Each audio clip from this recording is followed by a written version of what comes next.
لہٰذا جہاں اس کی وعید بیان کی جاتی ہے، چنانچہ خودکشی کے بارے میں رسول اللہ صلی اللہ تعالیٰ علیہ وآلہ وسلم نے ارشاد فرمایا کہ جس نے پہاڑ سے گر کر خودکشی کی وہ مسلسل جہنم میں گرتا رہے گا، اور جس نے زہر کھا کر خودکشی کی قیامت کے دن وہ زہر اس کے ہاتھ میں ہوگا اور جہنم کی آگ میں اسے ہمیشہ کھاتا رہے گا، اور جس نے چھری کے ذریعے خود کو قتل کیا قیامت کے دن وہ چھری اس کے ہاتھ میں ہوگی اور دوزخ کی آگ میں ہمیشہ وہ چھری اپنے پیٹ میں مارتا رہے گا۔ استغفر اللہ۔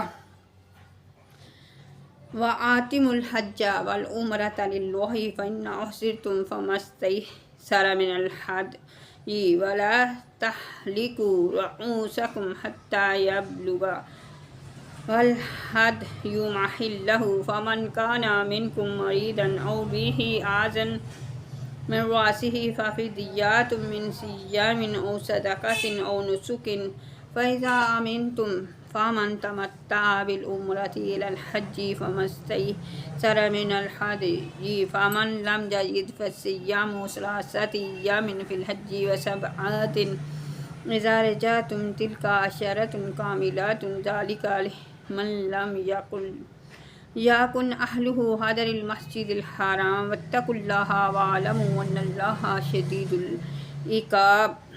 اور حج اور عمرہ اللہ کے لیے پورا کرو، پھر اگر تمہیں مکہ سے روک دیا جائے تو حرم قربانی کا جانور بھیجو جو میسر آئے، اور اپنے سر نہ منڈاؤ جب تک قربانی اپنے ٹھکانے پر نہ پہنچ جائے۔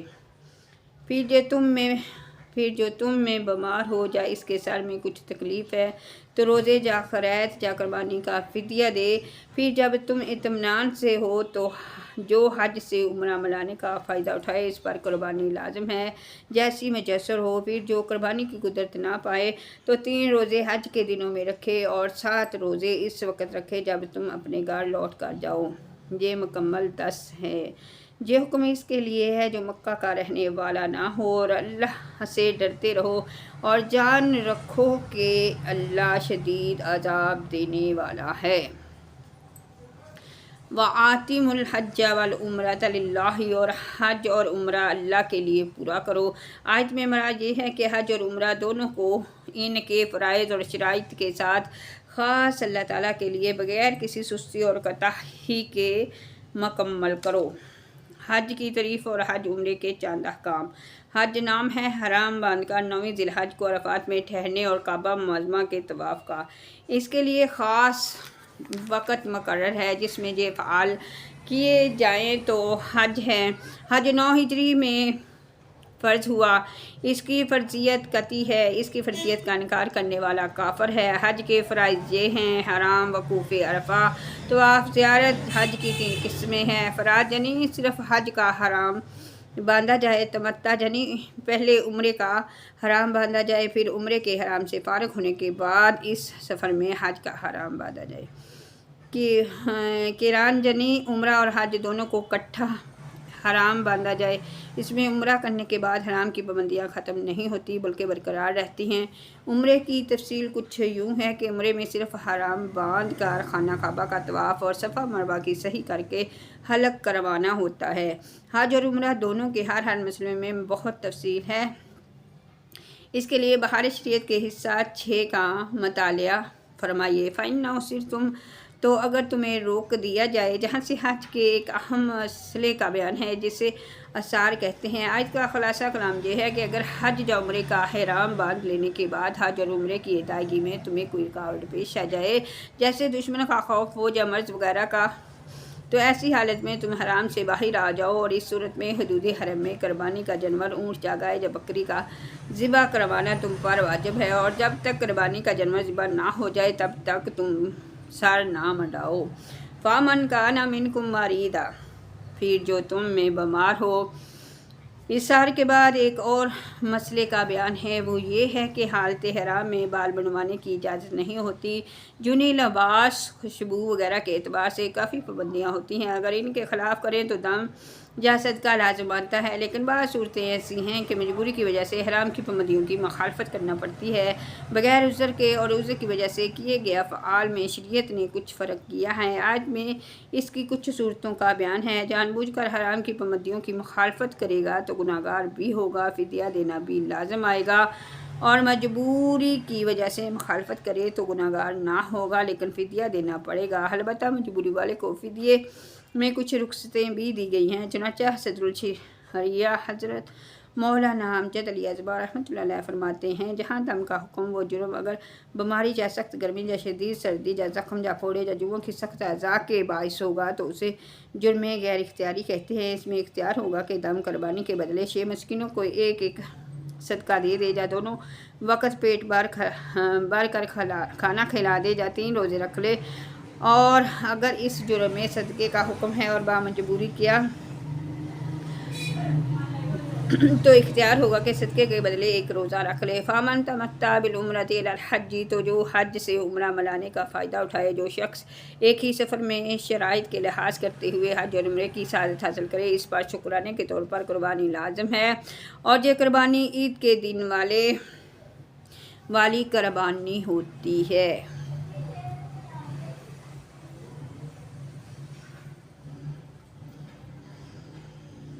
بلکہ جداگانہ قربانی نہیں ہوتی، بلکہ جداگانہ ہوتی ہے۔ اگر قربانی کی قدرت نہ ہو تو اسے حکم ہے کہ 10 روزے رکھے۔ ان میں سے 3 روزے حج کے دنوں میں، یعنی 1 شوال سے 9 ذی الحج تک، حرام باندھنے کے بعد کسی بھی 3 دن میں رکھ لے، اکٹھے رکھے یا جدا جدا، دونوں کا اختیار ہے، اور 7 روزے 13 ذی الحج کے بعد رکھے۔ مکہ مکرمہ میں بھی رکھ سکتے ہیں، لیکن افضل یہ ہے کہ گھر واپس لوٹ کر رکھے۔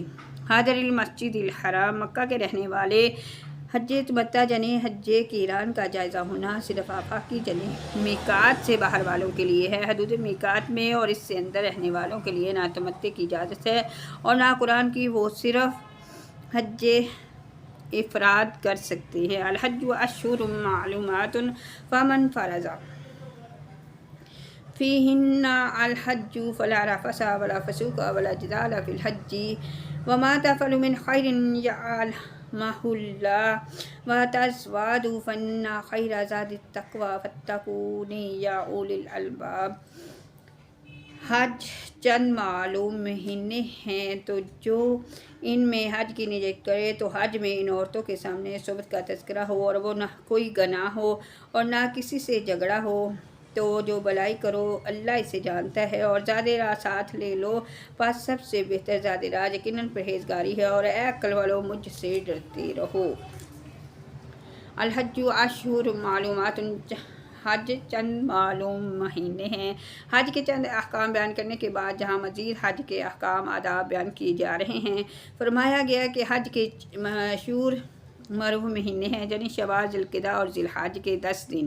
حج کے ارکان صرف 7ویں ذی الحج سے 12ویں تک ادا ہوتے ہیں، مگر شوال، ذی القعدہ کو بھی حج کے مہینے اس لیے کہا گیا ہے کہ ان میں حرام باندھنا بلا کراہت جائز ہے، ان سے پہلے حج کا حرام باندھنا مکروہ ہے۔ فمن فرض فیہن الحج، تو جوان میں حج کو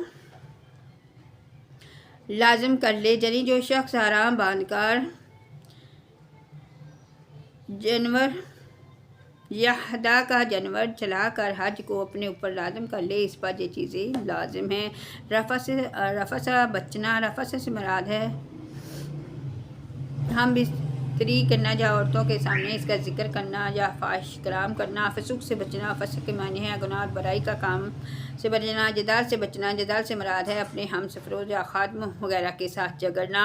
یاد رہے کہ گناہ کے کام، لڑائی جھگڑا تو ہر جگہ ہی ممنوع ہے، لیکن چونکہ حج ایک عظیم اور مقدس عبادت ہے، اس کے لیے اس عبادت کے دوران ان سے بچنے کی بطور خاص تاکید کی گئی ہے۔ وما تفعلوا من خیر، اور تم جو بھلائی کرو، برائیوں کی ممانعت کے بعد نیکیوں کی ترغیب دی گئی ہے کہ بجائے فسق کے تقوی اور بجائے لڑائی جھگڑے کے حال کے حمیدہ اختیار کرو۔ وتزودوا، اور زاد راہ لو، یعنی جمنی لوگ حج کے لیے بغیر سامان سفر کے روانہ ہوتے تھے اور اپنے آپ کو متوکل یعنی توکل کرنے والا کہتے تھے، اور مکہ مکرمہ پہنچ کر لوگوں سے مانگنا شروع کر دیتے، اور کبھی غضب اور خیانت کے مرتکب بھی ہوتے۔ ان کے بارے میں یہ آیت نازل ہوئی، اور حکم ہوا کہ سفر کا سامان لے کر چلو، دوسروں پر بوجھ نہ ڈالو اور سوال نہ کرو، یہ تمام چیزیں توکل اور تقوی کے خلاف ہیں، اور تقوی بہترین ذات راہ ہے۔ نیز یہ بھی سمجھا دیا گیا کہ جس طرح دنیاوی سفر کے لیے سوانح سفر ضروری ہے، ایسے ہی سفر آخرت کے لیے پرہیزگاری کا سامان لازم ہے۔